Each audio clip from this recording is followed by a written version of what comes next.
The chase began routinely in Compton, but it quickly morphed into a summer mystery. A suspect was driving a white sedan on Highway 710 when something unbelievable happened.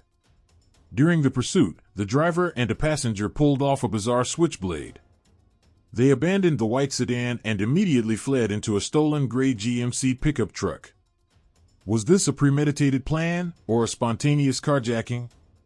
The move baffled commentators and authorities alike.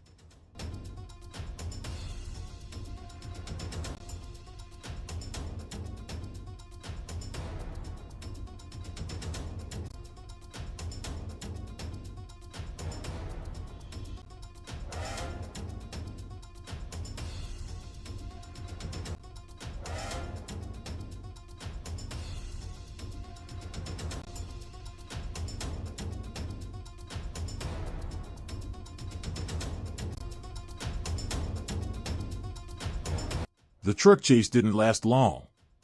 It came to a stop on the side of Firestone Street. The suspects attempted a desperate escape, perhaps realizing they were completely cornered, and quickly surrendered to police. This video captures the entire story, from the chaotic planning to the swift surrender.